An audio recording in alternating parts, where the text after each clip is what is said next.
Bill Goldberg was considered one of the most destructive, but one of the most influential superstars in WCW history. Having had debuted on June 23rd, 1997 in WCW, Goldberg had an immaculate run from 1997 to around 1999-ish, somewhere around there, and had multiple accolades in WCW, including becoming WCW United States Champion, WCW Tag Team Champion, alongside now 3-time WWE Hall of Famer Bret the Hitman Hart, and becoming WCW Champion, which we will talk about here in a moment. And he even also had an undefeated record of 173-0.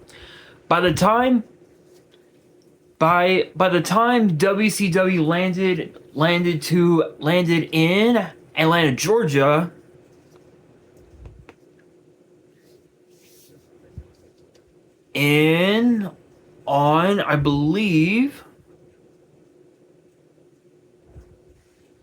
I believe it was, if I'm not mistaken,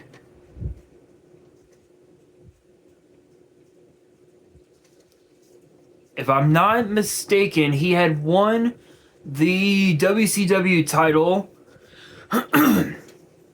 from Hollywood Hulk Hogan in Atlanta, Georgia, inside the Georgia Dome. That was back on July 6th, 1998. So by July 6th, 1998, Goldberg had done the impossible of defeating Hollywood Hogan to become WCW champion.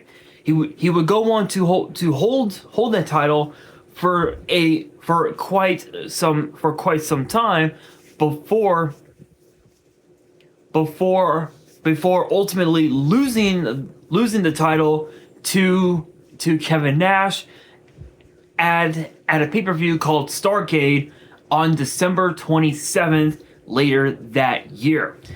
His reign as WCW champion will indeed go down in history as one of the most destructive, and also having the record of 173-0.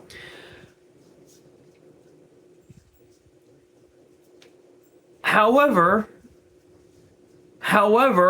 once he had lost his match to Kevin Nash,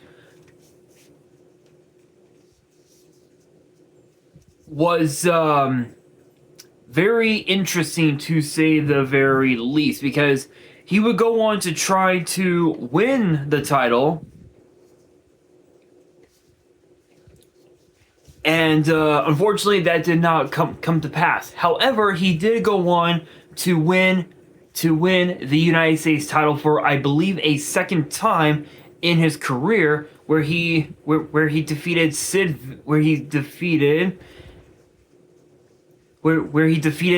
Vicious, God rest his soul, aka Psycho Sid, to become champion.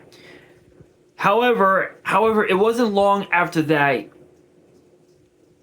It wasn't too long after that he ended up losing the title, and then also became tag team champion alongside Bret the Hitman Hart,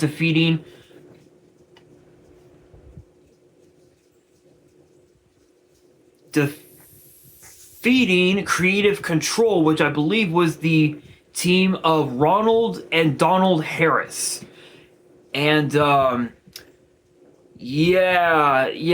that, the rest of his run in WCW was a bit of a downhill ordeal, as he would win a good batch of matches, and he would end up losing a batch of matches as well. So by bleh, I can't speak. From 1999 to 2001, Goldberg went on a rampage, not only again winning matches, but also losing them as well, becoming the United States champion and becoming tag team champion alongside Bret the Hitman Hart, which I had mentioned at the top of the video. By early 2001, Goldberg ended up leaving WCW because of a shoulder injury. However, while Goldberg was still recovering from his injury, WWE had bought out WCW, ultimately being owned by Shane McMahon.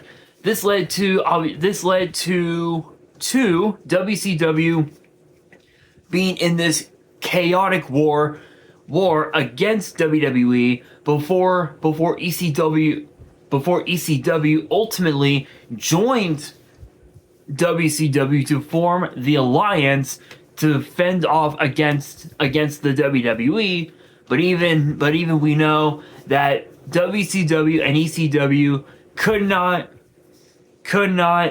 go up against the WWE's best, which was in the form of the traditional Survivor Series elimination. The alliance featured Booker T, Shane McMahon, Kurt Angle, the Hardcore champion at the time, Rob Van Dam, and the WWE champion at the time, Stone Cold Steve Austin. And on the WWE side, it had the Big Show, Chris Jericho, Kane, The Undertaker, and the WCW champion, The Rock. The Rock pinned Stone Cold Steve Austin to ultimately destroy ECW and WCW. Once, however, we found out, there was a bit of an interesting ordeal once WWE had bought out WCW. Because apparently Goldberg's contract with WCW was held by AOL Time Warner, which is, I believe, originally Time Warner Cable, which was a cable company that a lot of fans used to have back in the day. But Again, his deal with WCW was owned by Time Warner, and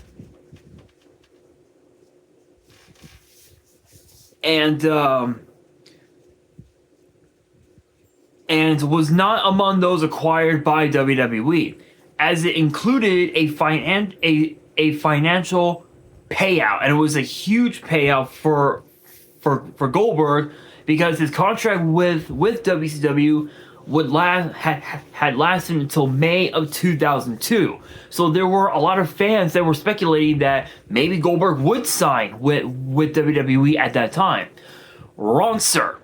No, he did not. He ended up with a promotion called All Japan Pro Wrestling, which he stayed for about a year and a half, actually. And Goldberg earned a multi-million-dollar payout to finish out, which was the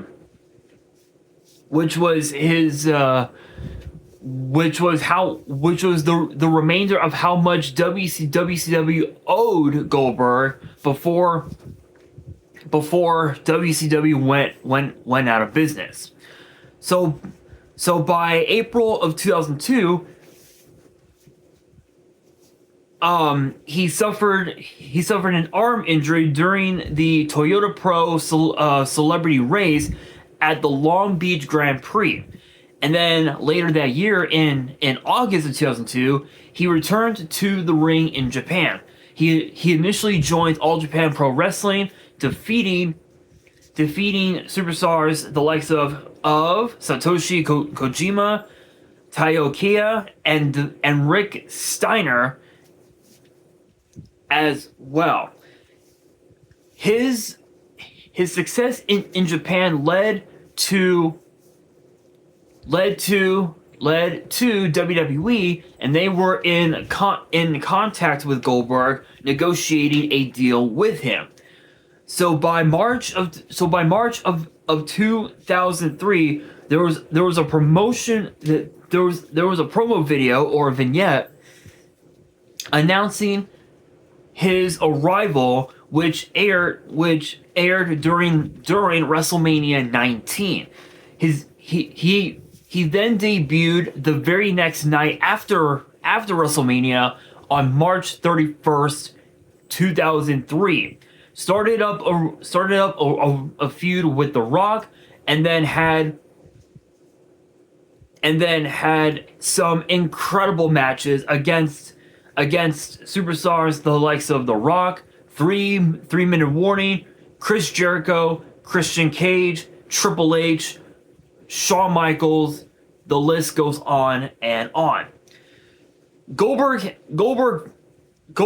by August of 2003 became the World Heavyweight Champion, defeating Triple H,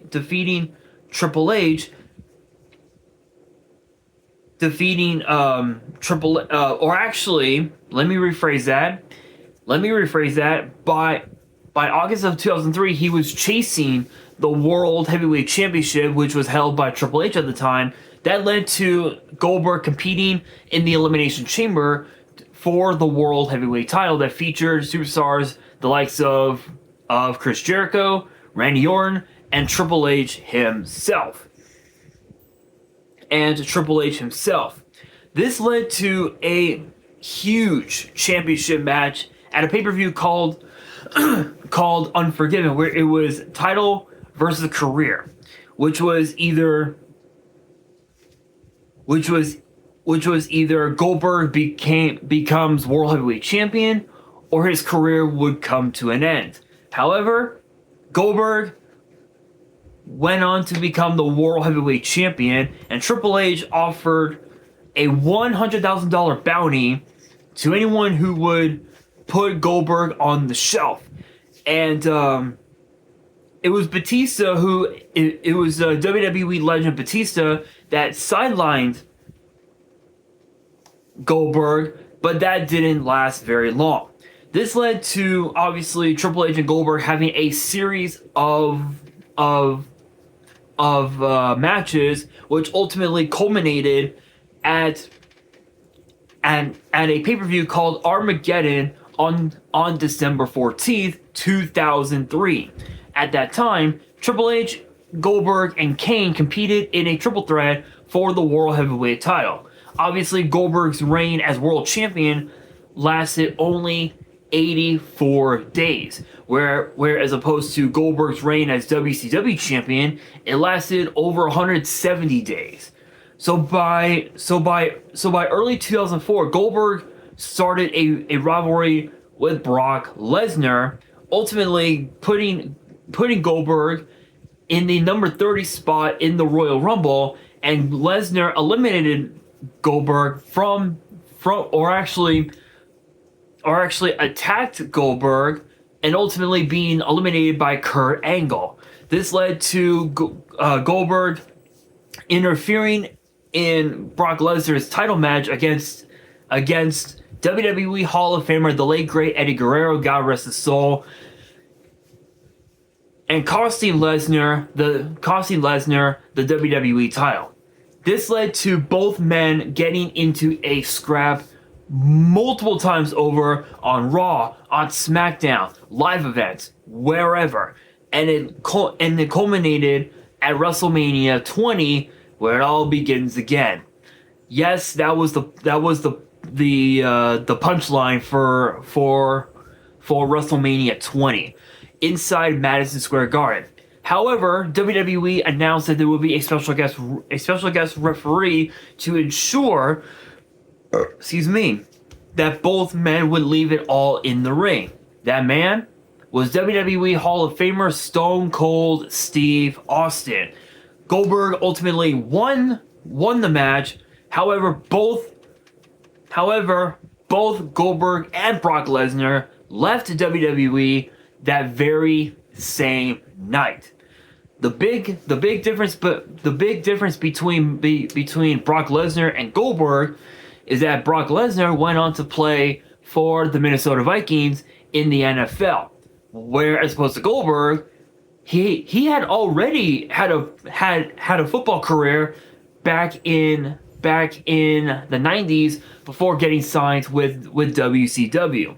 The big difference again, Lesnar after Mania 20, he went to play for the Minnesota Vikings in the NFL. Goldberg ended up working movies and TV shows throughout history from 2004 to 2015, including being a part of shows such as Law and Order SVU, which I am currently watching on Peacock. I'm on season 20 right now. As well as quite a few other movies as well, just to name one or two. He went on to continue after that. By June 7th, 2015, he decided to return to professional wrestling, working multiple independent shows, including the Legends of Wrestling show at Citi Field in New York.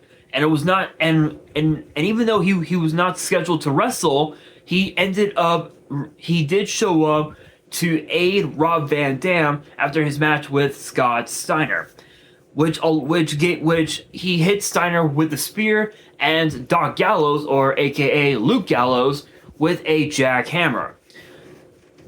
And then on January 23rd, 2016, less than 9 months later, he made a second return to that very same show, but in Miami, Florida, where he delivered another spear to Scott Steiner after his match with Chavo Guerrero. However, several months later, 4 months later, WWE announced that Goldberg would be on the WWE 2K17 video game. However, he was only available for pre-order. So if you were to pre-order your copy of 2K17, you would be allowed to unlock Goldberg as a playable character in the game. This led to Brock to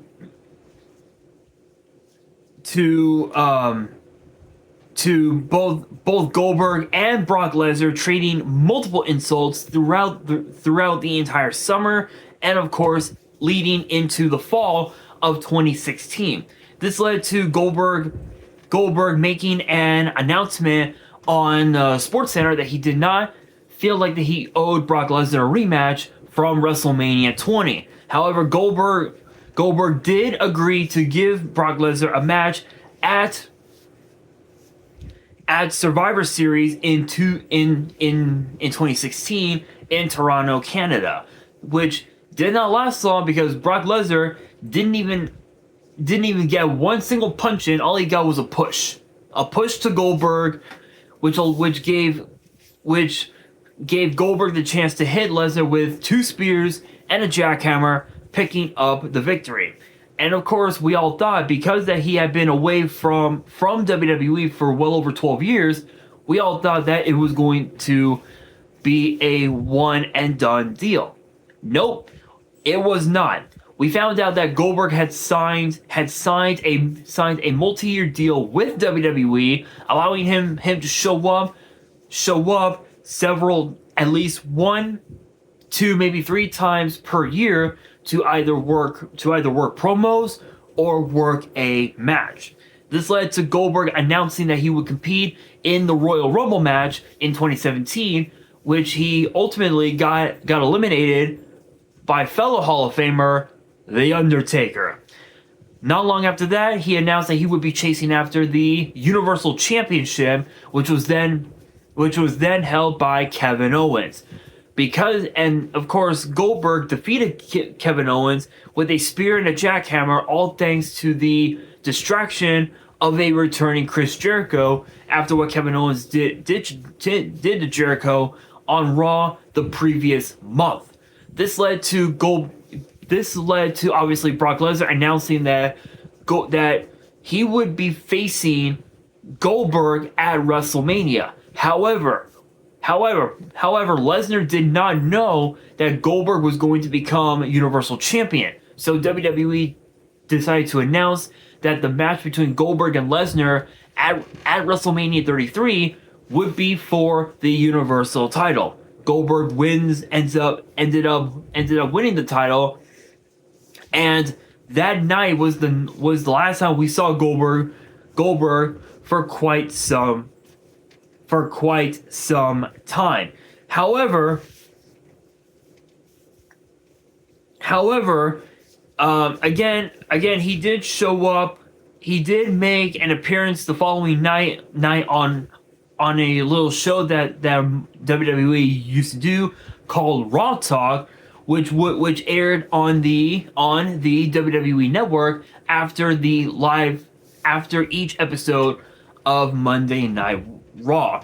Obviously, this did not rule out a possible return in the future, and he ended up returning to WWE, confirming that he would be inducted into the Hall of Fame, inducted by none other than Paul Heyman. So by June 7th, 2019, he ended up working a match with The Undertaker, which became arguably one of the worst matches, not only in Goldberg's career, but in The Undertaker's career as well. Also, obviously, Goldberg almost broke The Undertaker's neck using that jackhammer, which did not end well.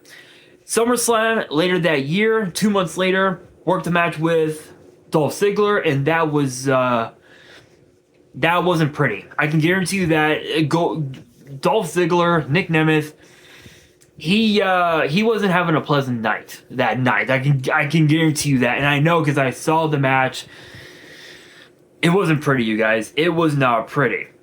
After that, we didn't see him for several months, and he returned to WWE on February 7th, 2020 on SmackDown just a month before the pandemic.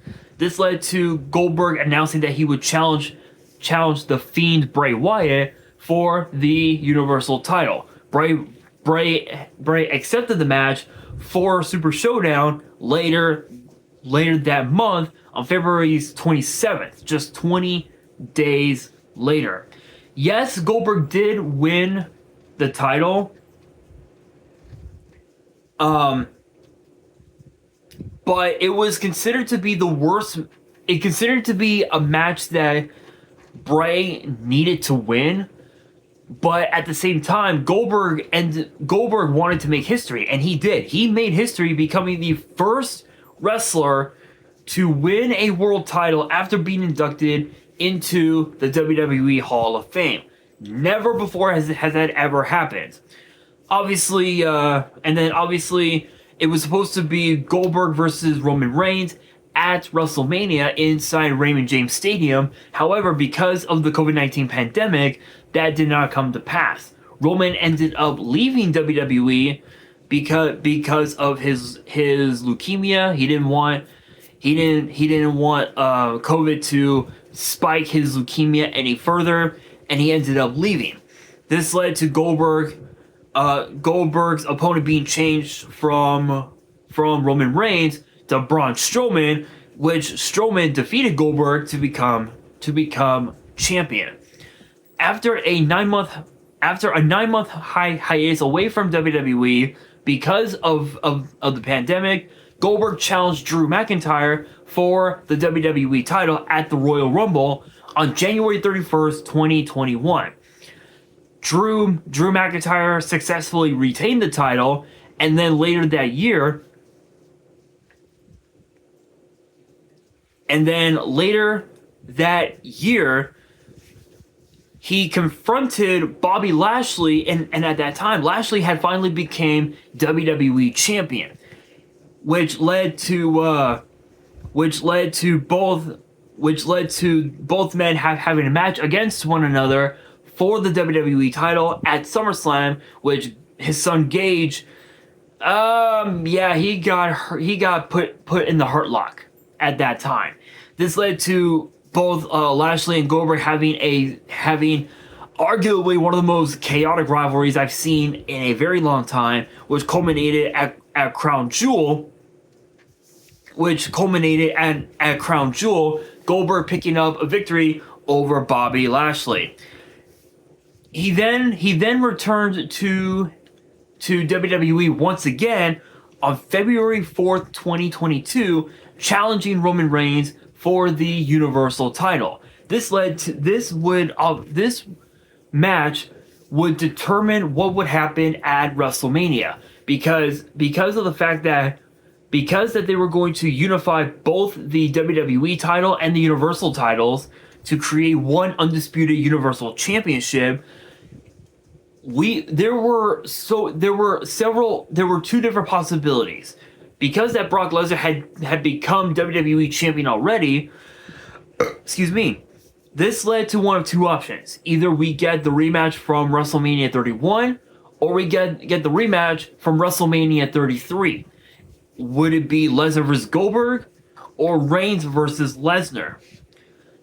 And ultimately, Goldberg passed out to a guillotine from Roman Reigns. And then after that, we did not see him for a very long time. We found out that a premium live event called Bad Blood would be in Atlanta, Georgia on October 5th, 2024, which was just last year. Goldberg, his son Gage, and his wife Wanda were sitting ringside watching the show just like any ordinary fan would. At that time, the World Heavyweight Champion Gunther came out and insulted both Goldberg and his son Gage just out of nowhere. This led to Goldberg announcing that he would have one last match in professional wrestling, and his retirement match would take place at some point this year in 2025. And WWE announced that his final match would be on July 12th at Saturday Night's Main Event in Atlanta, which would be Goldberg versus Gunther for the World Heavyweight title. So it would either be he would get one more run for the world title, or he would ultimately retire. Goldberg, after a 28-year career, did end up retiring. However, this actually sparked a lot of controversy, not just throughout WWE, but just throughout professional wrestling. Altogether.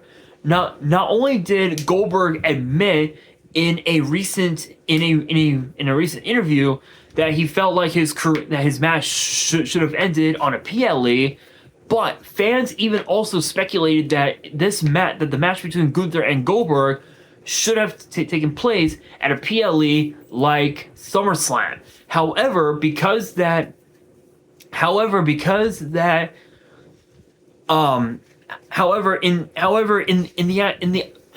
the eyes of some people, because that WWE knew that Goldberg would be booed at a PLE like SummerSlam, they knew that putting the match at Saturday Night's Main Event in Atlanta was the right thing to do. However, fans got a little pissed off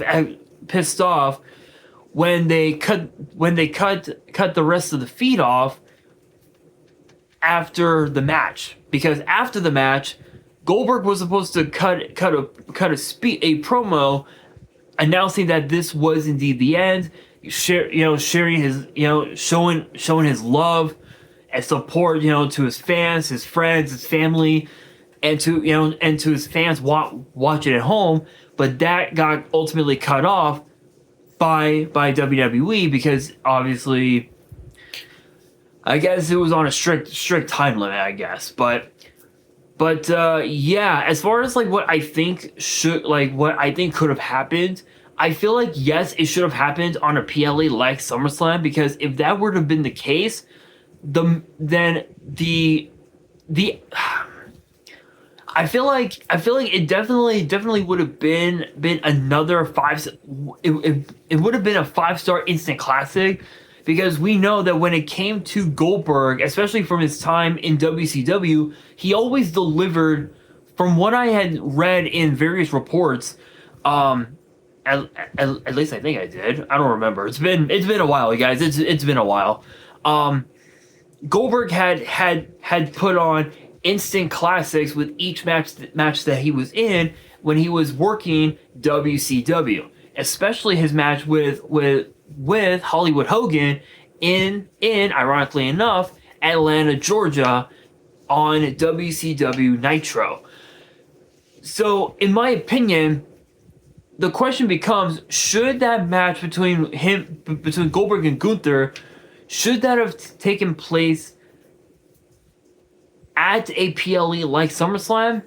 Yes. I feel like again, as I stated, it could have had more of an impact if he had won than it did when he had lost on Saturday night's main event. And who knows if he did win, who knows, maybe Goldberg could have had a match against Finn Balor or something. That actually would have been a really interesting matchup. We could have had Goldberg versus Seth Rollins. The possibilities would have been out there. Hell, for all we know, we could have had the rematch between Goldberg and Roman Reigns. Who knows? But obviously, we will never know, because as of now, Goldberg, yes, is officially retired. However, there has been a lot of rumors that Goldberg could want one more match at a premium live event to cap off his career, but only time will tell. But I think I speak for all of us in the WWE universe when I say thank you, Goldberg, for a 20-year career. Such an incredible run. I know that I get that there might have been a lot of fans who didn't like Goldberg, for some unknown reasons, but even they can admit that Goldberg was indeed one of the most influential wrestlers in WWE, actually just in professional wrestling in general. Think about that, guys. I mean, absolutely crazy. Thank you, Goldberg. Can't wait to see you back in WWE. Obviously, cutting promos and sitting in the audience with the rest of the fans. Looking forward to it. We will have to wait and see what the future holds for the iconic Goldberg. And on that note, that will do it for today's video. Hopefully, you guys enjoyed. If you did, make sure you guys smash that thumbs up button. If you guys are new to the channel and you guys want more WWE stories in the future, then be sure to subscribe to the channel, turn on the notification bell, and as always, be sure to follow me on all my social media. All of my ads will be in the description below, as will the info to my fan mail. It will also be in the description as well. And on that, this is your boy Nash, signing out.